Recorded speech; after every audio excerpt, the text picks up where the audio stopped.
మిమ్మల్ని అస్సలు పట్టించుకొని కూడా పట్టించుకోడు.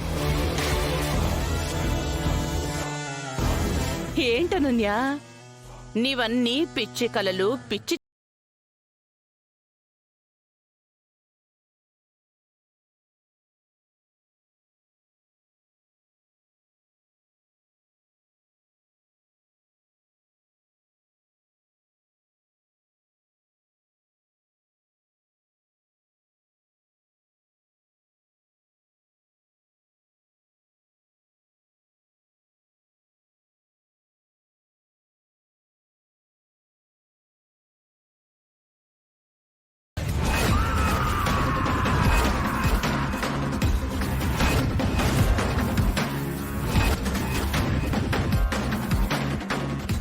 ఇదిగోండి నగలు.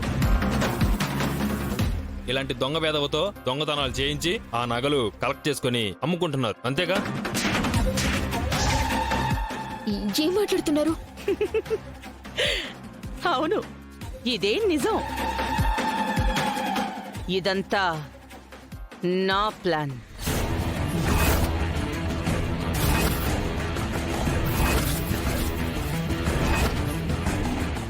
నువ్వు నా కూతురి జీవితాన్ని దారి తప్పేలా చేశావు. నా కోడలు శరణ్య కాపురంలో చిచ్చు పెట్టావు. వాటన్నింటికీ రిటర్న్ అటాక్ నేను చేస్తాను. అందుకే ఇలా చేశాను.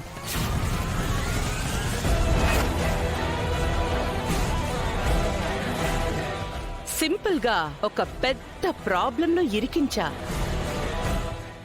రోహిత్ కి ఆ దొంగోణ్ణి పెట్టించింది నువ్వే అని తెలుసు. ఇంట్లో వాళ్ళకెలాగో తెలుస్తుంది. ఆ తర్వాత ఇక నీకుంటది అసలైన భజన కార్యక్రమం. ఓకే?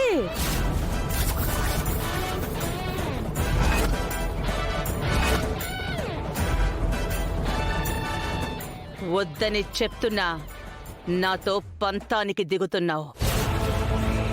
నిప్పుతో చెలగాటం నీకు సరదాగా ఉన్నా నిప్పు గుణం కాల్ చెయ్యడమే.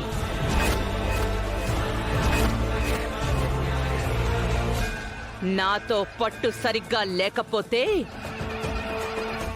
ఒళ్ళు తగ్గల్లబడిపోతుంది. ఈ మాటకి ఇదొక స్మాల్ ఎగ్జాంపుల్. ఇలాంటివి ముందు ముందు చాలా ఉంటాయి అనన్య.